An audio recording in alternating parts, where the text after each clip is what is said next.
Bonjour à tous, que la paix soit sur toi. Je suis Zorobabel. Aujourd'hui, je vais vous parler de Zorobabel en cacteur oublié. C'est celui qui reconstruit le temple. En l'occurrence, aujourd'hui, notre temple, il est spirituel. Aujourd'hui, je vais vous parler des religions en général, parce qu'en fait, j'ai pas trop l'impression qu'elles se différencient les unes des autres. La religion n'est pas de Dieu. Alors, ces religions catholiques et chrétiennes, c'est une aberration la plus complète et la plus totale de ce qu'on peut imaginer comme tromperie, hein. Je vais vous faire un petit point aujourd'hui, on va faire un petit point sur les religions et je vais vous donner les preuves même que ces religions-là, elles sont pas de Dieu, mais elles sont du diable.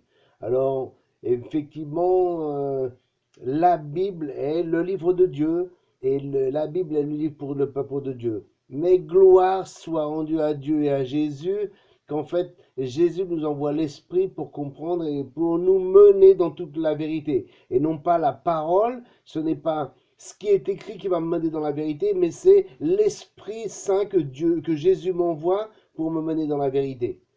Donc déjà pour commencer, on va voir que l'Esprit Saint, il est venu après le baptême. C'est-à-dire qu'on connaît dans Acte 2, quand Pierre parle aux Juifs au sujet de Jésus, de sa venue, le pourquoi est-il, etc.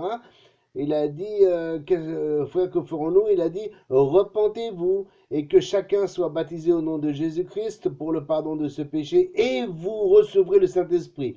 Ça veut dire donc avant la repentance et après le baptême, on reçoit le Saint-Esprit. Donc il y a repentance, baptême et Saint-Esprit. Le coup du bébé à 8 jours qu'on est baptisé, c'est-à-dire qu'on t'a mis 3 gouttelettes d'eau et tout, j'espère que tu es assez lucide pour savoir que tu n'es pas baptisé, je veux te dire. De manière, c'est simple. Euh, Psaume 91 te dit euh, il m'invoquera et je lui répondrai. Donc c'est simple à savoir si tu as l'esprit. Est-ce que quand tu parles à Dieu, il te répond? Si quand tu parles à Dieu, il te répond, eh ben, sois béni, mon frère. C'est OK pour toi. Mais si quand tu parles à Dieu, il ne te répond pas, donc c'est que tu as un problème quelque part. C'est que quelque part, tu t'es garé et tu n'es pas dans la vérité. Donc cet Esprit Saint, c'est lui qui te conduit dans la vérité et non pas ce qui est écrit. Alors déjà, dans un premier temps, on va voir que des Bibles, c'est pas une Bible qu'on a, c'est des Bibles. Des Bibles qui ont toutes des différentes traductions. Sans compter que pour aller plus loin, on parle d'Europe, hein, juste en Europe, je vous parlais en ce moment juste d'Europe. Donc en Europe, on a des Bibles qui ont des différentes traductions. Bonjour l'embrouille déjà par rapport à la traduction. Mais si on va un petit peu plus loin, on s'aperçoit que dans d'autres continents, comme vers la Russie, qu'ils ont des orthodoxes, ou vers l'Égypte, hein, qui sont des catholiques, on les appelle les coptes, c'est-à-dire qu'ils ont un autre pape, hein, c'est un autre style de catho. Et donc, ils sont encore une autre Bible, c'est une Bible, hein, ça s'appelle la Bible encore. Ils ont une autre Bible et ils ont une autre donc, écriture. Alors, sans compter d'autres pays hein, d'Afrique, etc. Alors donc, il y a un seul Dieu, mais par contre, il y a 150 000 religions qui te parlent, qui te dit comment faire. Et quand tu les compares, toutes elles sont manipulées, elles viennent pas des choses de Dieu, quoi, en fait. Elles ont toutes des contradictions, tout ça. Moi-même, j'ai soulevé plein de contradictions dans le Nouveau Testament par rapport à l'Ancien Testament. Et Jésus n'est pas venu pour changer la parole de Dieu, mais Jésus est venu pour nous porter la parole de Dieu. Donc, pour donner juste un petit exemple très simple, Dieu, il a écrit à Moïse par son doigt sur les 10 tables, sur les 2 tables en pierre, il a écrit les 10 commandements. Dans les 10 commandements, il y a tu respecteras le jour du Shabbat. Et dans le Nouveau Testament, tout le monde a aboli le jour du Shabbat. C'est-à-dire que, vous savez d'où ça vient, cette histoire du dimanche? Ça vient des catholiques. Donc tout le monde a aboli le jour du Shabbat, tout le monde ne veut plus faire comme les Juifs, non, on n'est pas sous la loi, tout ça. Mais Jésus t'a bien dit, je ne suis pas venu abolir la loi, je suis venu accomplir cette mission de repentance, de nous sauver de la mort. C'est-à-dire que Jésus est venu pour vaincre la mort, pour redemption, voilà, la rédemption. Et donc il est venu pour, c'est le rédempteur, c'est celui qui est venu pour mater la mort, pour nous mener à Dieu. Mais il n'est pas venu pour enlever la parole de Dieu. À aucun moment on, on doit comprendre ça. Il faut bien qu'on visualise le, cette, cette ascension qu'on a entre le début qu'on est tombé du Jardin d'Éden où on était parfait, jusque le millénium où il n'y aura plus. Hein. Si vous avez bien lu les Écritures, dans Ésaïe, il y a marqué que le lion sera couché à côté de l'agneau et le lion ne mangera pas l'agneau. Donc il n'y aura plus de sang versé pendant le millénium. Hein. D'ailleurs, on a vu que Jésus ne mange pas de viande, hein, il a mangé du poisson, mais en fait, il n'y a plus de sang qui coule. C'est-à-dire qu'avant, on lapidait, ben, maintenant Jésus pardonne. On passe dans une dimension plus élevée que l'ancienne alliance. Mais ça n'empêche pas que les 10 commandements sont en vigueur et que les ordonnances de la loi, ce sont ceux qui nous enseignent comment faire. C'est-à-dire qu'on ne parle pas d'holocauste, on ne parle pas d'avoir la barbe, hein, parce que c'est pas ta barbe qui va te faire rentrer dans le royaume de Dieu, c'est ton cœur. C'est le cœur qui est disposé à Dieu, qui est disposé pour Dieu, qui va te faire rentrer dans le royaume de Dieu. Car si tu es disposé pour Dieu, consacré à Dieu, eh ben Dieu te donnera de l'esprit, tu sauras comment le faire grandir, et dans ce cas-là, tu pourras comprendre et faire plein de choses. Alors que si tu n'as pas l'esprit, ben, tu ne peux pas grandir, et donc, etc. Donc c'est un enchaînement de tout ça. Hein. Donc, voilà pour bien qu'on comprenne cette histoire de Bible, d'où ça vient, etc. La Bible, ça vient des Romains. Donc, on était, au temps de Jésus, sous l'occupation romaine. Paul, je ne sais pas qui c'est, Paul, hein, entre nous soit dit, il y a marqué Paul ceci, Paul cela, mais Paul est dans Timothée, il y a marqué César vous salue, etc. Franchement, César, c'est l'ennemi. César, ça représente le pouvoir, les gouvernements, l'État, l'argent. C'est-à-dire que c'est pas Dieu, hein, ça, c'est l'ennemi de Dieu qui est là.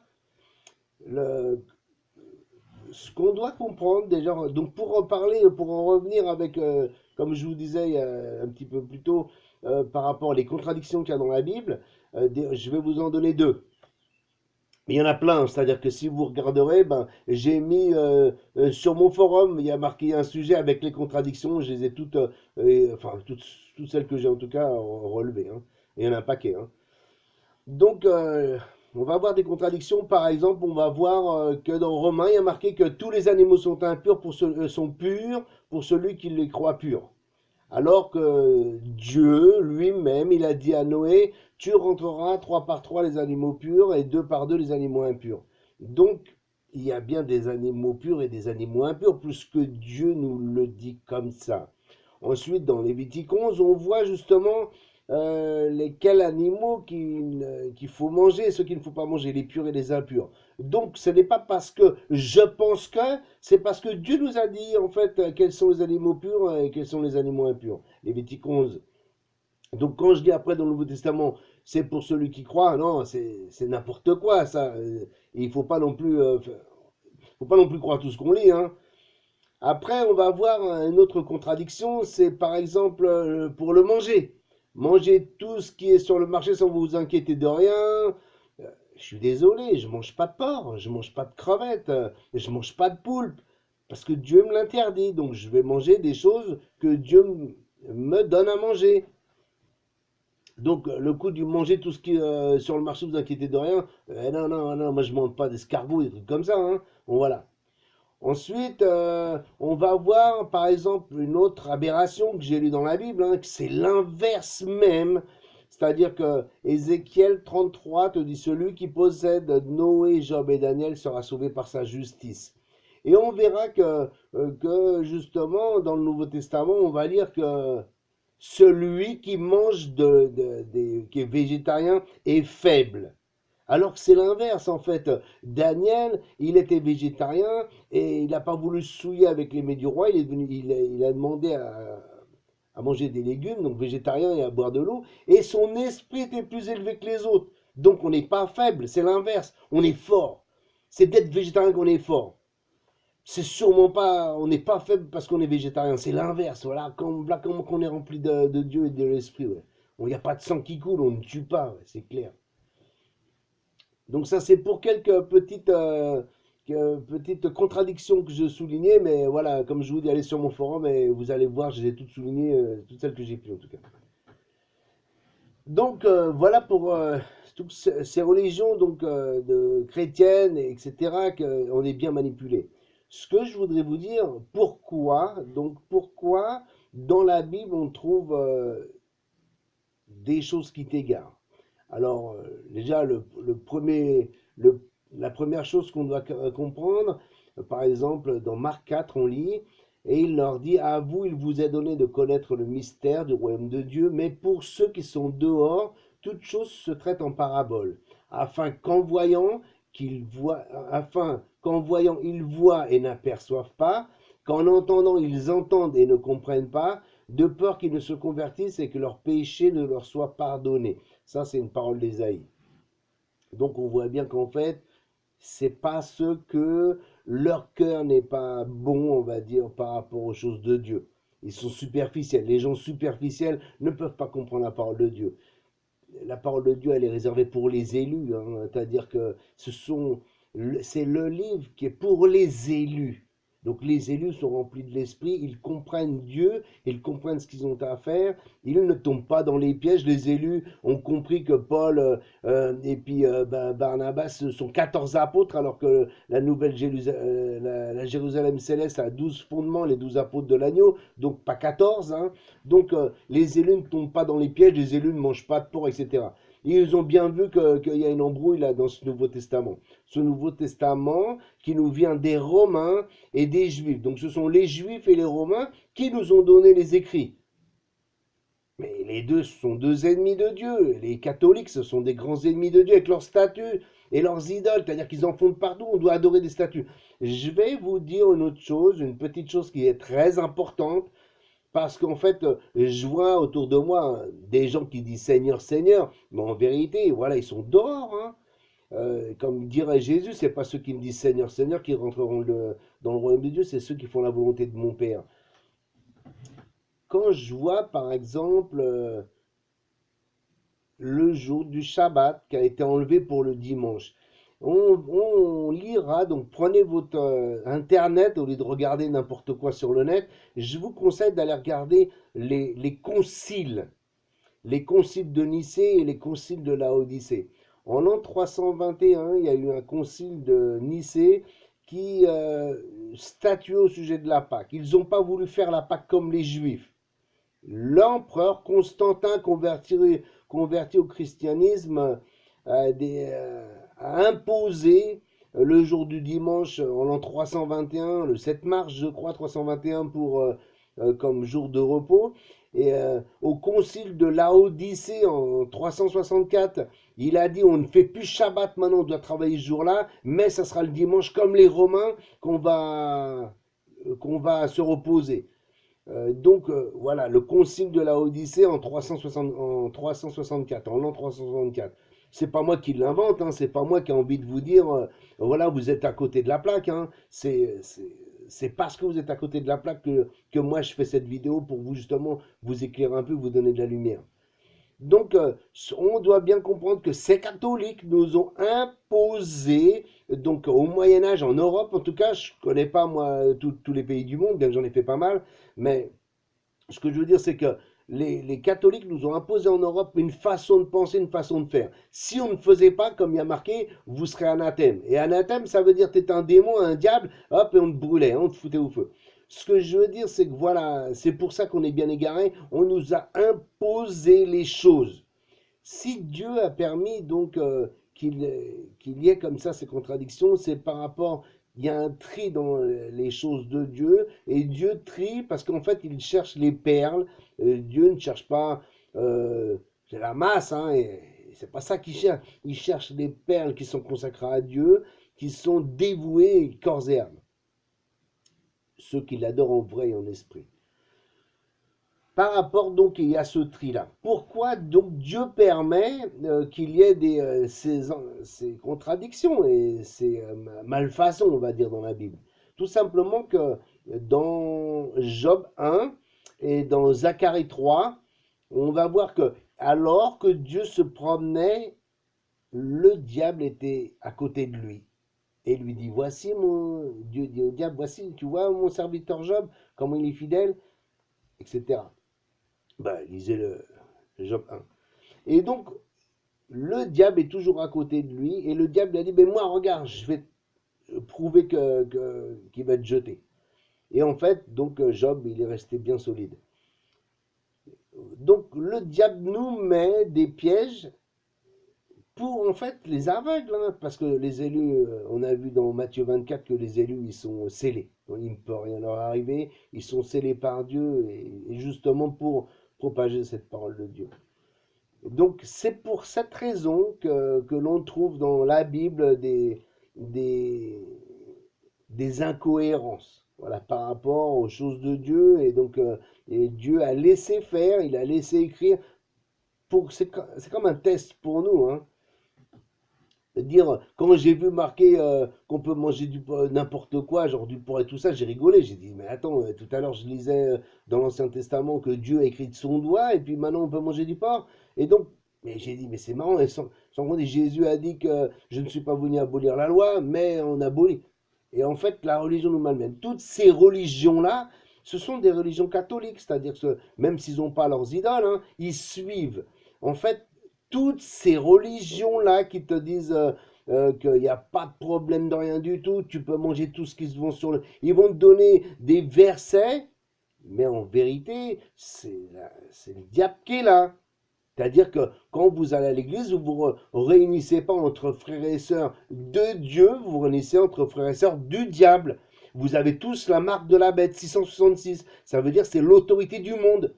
666, c'est l'autorité du monde, c'est-à-dire qu'il y a l'autorité de Dieu, que c'est le sceau de Dieu, donc on aura sur le front le sceau, comme à l'époque quand Israël est sorti du pays d'Égypte, ils ont mis sur les linteaux de la porte le sang d'un agneau d'un an, alors que là c'est spirituel, donc c'est Jésus, le sang de Jésus sur nous, et fait que c'est ça le sceau. Mais tu auras le sceau de Jésus, tu auras le sang de Jésus sur toi, et tu auras Dieu qui sera avec toi, que si tu suis Dieu. Si tu suis le monde, tu jettes Dieu. C'est-à-dire Dieu t'a dit fais Shabbat, et toi tu préfères le dimanche. Ça veut dire que tu as préféré ce que l'homme t'a dit. 666, c'est l'autorité de l'homme. C'est-à-dire quand tu suis ton calendrier et que tu commences tes jours à minuit, que tu fais la fête de la Noël, la Pâque, j'en sais rien c'est quand, c'est pas par rapport à Dieu en tout cas, hein, que tu fais ta Pâque. Hein. Quand tu fais toutes tes fêtes qui sont dans ton calendrier d'Europe, moi je te parle, je suis en France, donc je te parle des choses de France, hein, mais comme je te dis, j'ai bougé, et donc j'ai vu qu'il y a d'autres calendriers. Chacun dans le monde, il a son calendrier. Les musulmans, ils sont en l'an 1400, enfin 1500. Les bouddhistes, ils sont en l'an 2500, etc. Les juifs, ils sont en l'an 5700. Chacun, ils ont un calendrier. Donc, en fait, le calendrier, il vient des empereurs et des rois. Mais Dieu, lui, t'a donné des ordonnances et des choses. C'est-à-dire que le livre des Jubilés qui parle justement de ça, dans Jubilé, on voit qu'ils jetteront, donc ils changeront les dates, etc. Et donc ils seront perdus. Moi, je l'ai bien lu dans les Jubilés, donc ils n'ont pas mis les livres très importants, tu vois, ils les ont enlevés et ils t'ont mis d'autres livres à la place, donc des livres comme Paul, hein, que je sais pas d'où il sort celui-là. Moi, je le connais pas en tout cas, c'est pas mon apôtre. Et quand je tape, alors là, le gag, c'est quand je tape dans Internet le mot apôtre, j'en ai 350 000 apôtres. Mais le problème, c'est que la Jérusalem, c'est les 12 apôtres de l'agneau. 12. Fondement, la nouvelle Jérusalem, 12 apôtres de l'agneau. Les 12 portes et 12 tribus d'Israël. Il n'y a pas 50 tribus d'Israël, il n'y a pas 50 apôtres. Donc, tout ça, il fait qu'on est bien trompé.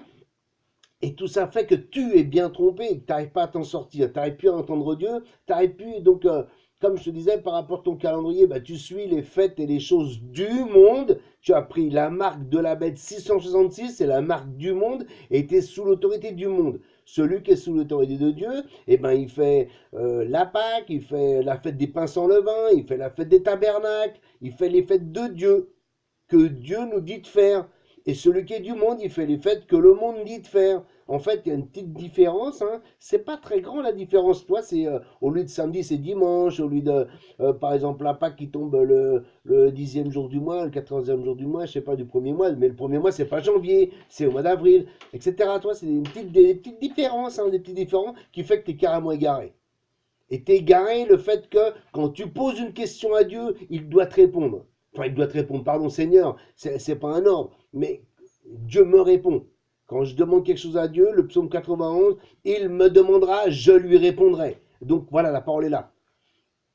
Donc voilà, je voulais juste vous dire à propos de toutes ces religions, quand même, qu'il y a un grand, grand danger avec cette histoire de religion. On a vu, par exemple, que Jésus nous dit dans Matthieu 24 que, voilà, je vais vous le lire, hein, pendant que j'étais en train de parler, je cherchais le verset, il y a marqué, et alors, si quelqu'un vous dit, voici le Christ est ici ou le Christ est là, ne le croyez pas car il s'élèvera de faux Christ et de faux prophètes, et ils vous montreront de grands signes et des prodiges, de manière à séduire, si c'était possible, les élus. Merci Seigneur qui nous a protégés, qu'on ne peut pas être séduit, ni rien, ni corrompu, ni rien. Voici, je vous l'ai dit d'avance. Si donc on vous dit, voici, il est au désert, c'est Christ qu'il est dans le désert, ne sortez pas. Voici, il est dans les chambres intérieures, ne le croyez pas. Jésus nous dit, c'est la religion qui te dit, Christ est ici, la religion chrétienne en l'occurrence. La religion chrétienne te dit, voilà, Christ est ici dans telle église, adventiste, pentecôtiste, évangélique, témoin de Jéhovah, etc. Mais en vérité, toute m'arnaque. Je les ai toutes faites, j'ai tout été voir qu'est-ce qui se passe dedans. Tout, c'est que de l'arnaque. Tout est suivre les choses de l'homme. Pour mieux, les témoins de Jéhovah te disent que tu te fais baptiser quand tu connais la parole de Dieu. Alors que dans Acte 8, il y a marqué quand il voit le ministre de Candélas, il lui dit mais qu'est-ce qui m'impose d'être, qu'est-ce qui m'empêche d'être baptisé? Rien. Boum, il lui a juste dit que Jésus était venu pour nous sauver et le ministre de Candélas il s'est fait baptiser là même quand il a bu de l'eau. Voilà, il n'y a pas besoin de connaître la parole de Dieu pour être baptisé. Il y a besoin d'avoir un cœur. Je veux, Dieu m'appelle, je veux qu'on me baptise. Donc qu'on me baptise, que je me repente et que je passe dans l'eau. Conformément, voilà, c'est ça qu'on veut, on ne sait pas encore, donc on voudrait quelqu'un nous baptise, quoi, qu'un pasteur nous baptise. Donc, toutes ces religions, c'est que de l'embrouille, c'est que de l'arnaque, et toutes, elles sont, on regarde toutes, hein, elles ont toutes des petites, quelque chose qui vont t'égarer de Dieu. Jésus t'a dit, si on vous dit, je suis là, n'y allez pas, je ne suis pas. Effectivement, je suis un homme de Dieu, je fais partie du peuple de Dieu, je suis un élu, je suis un Israélite, parce que c'est le Dieu d'Israël. Le Dieu d'Israël. Donc le Dieu d'Israël, son peuple s'appelle les Israélites. C'est pas celui qui habite en Israël, ça s'appelle les Israéliens, cela. Le Dieu d'Israël sont des Israélites. Ça veut dire qu'on appartient au Dieu d'Israël. Voilà comment qu'on s'appelle. Et les Israélites, ils sont obligatoirement passés par Jésus. Parce que sans Jésus, on n'est pas avec Dieu. Donc, sans Jésus, eh ben, on va s'appeler des Juifs. Les Juifs, ce sont les Israélites qui n'ont pas Dieu. Mais en vérité, maintenant, ils ont plus ce nom-là parce que maintenant Jésus est venu. Donc quand Jésus est venu, il a mis les pendules à l'heure et le peuple de Dieu, les élus de Dieu sont ceux qui ont Jésus-Christ et qui suivent le Dieu d'Israël. Ça s'appelle des élus. Et ça s'appelle Israël, mon peuple. Voilà, c'est ça le nom qu'on a. Israël, on est des Israélites, et on suit Jésus, on a Jésus, on est baptisé en Jésus et on suit le Dieu d'Israël. Voilà le nom qu'on a. Maintenant, le trou des chrétiens, c'est les cathos, c'est les Romains qui ont donné ce nom-là. Je ne suis pas romain, moi.